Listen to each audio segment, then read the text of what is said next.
আজ আবার একটা লাঞ্চ থালি নিয়ে হাজির। আর দেখতেই পাচ্ছ আজকের লাঞ্চের থালাটা একটু বেশি বড়। বেসিক্যালি আমি এত বড় থালায় কখনো ভাত খাই না, বাট আজ মা পুরনো থালাগুলো একটু বের করেছিল, তারই মধ্যে একটা থালায় আজ আমাকে খেতে দিয়েছিল। এই থালাগুলোর বয়স বেশ পুরনো, আমার ঠাকুমার আমলের থালা, তো সেই জন্য মা মাঝে মধ্যে একটু পরিষ্কার করে রাখে আর কি।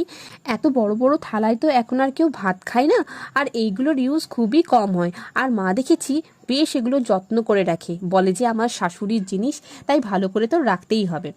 যাই হোক, এবার বলি আজকে লাঞ্চে কি কি রান্না হয়েছে।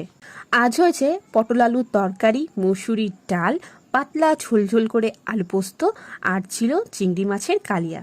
তবে যাই হোক, এই থালায় বাটিগুলো বেশ এক পাতে সুন্দর করে সাজানো হয়েছে, দেখেই বেশ ভালো লাগছে ব্যাপারটা।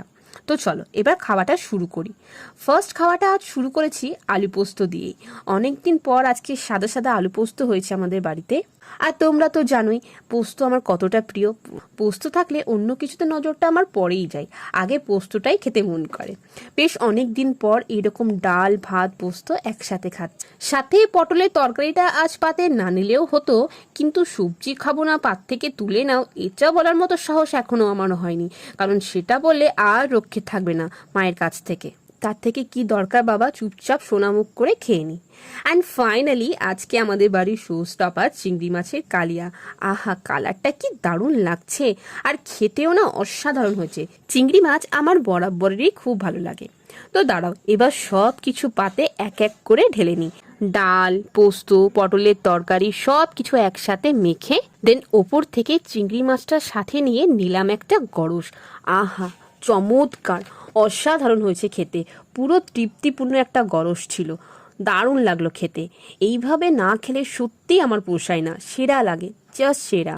আর চিংড়ি মাছ আমার এতটাই ভালো লাগে যে কি বলি। ছোটবেলা আমি কোনো মাছই সেভাবে খেতাম না, একমাত্র চিংড়ি মাছ ছাড়া। আর কারণটা ছিল কাটার জন্য মাছ আমার একদম ভালো লাগতো না। কিন্তু চিংড়ি মাছের তো আর সেরকম কোনো ঝামেলা নেই, তাই চিংড়ি হলে বেশ আনন্দ করেই খেতাম। তাই চিংড়ি মাছের সাথে ভালোবাসাটা আমার সেই ছোটবেলা থেকেই। তো এরপর শেষ পাতে ছিল আমাদের গাছের আম, যেটা খুবই মিষ্টি। ভাতের পরে এখন রোজই আম খাওয়া হচ্ছে। যাই হোক, এই ছিল আজকের লাঞ্চ থালি। ভিডিওটা ভালো লাগলে প্লিজ একটা লাইক করে দিও। Thank you.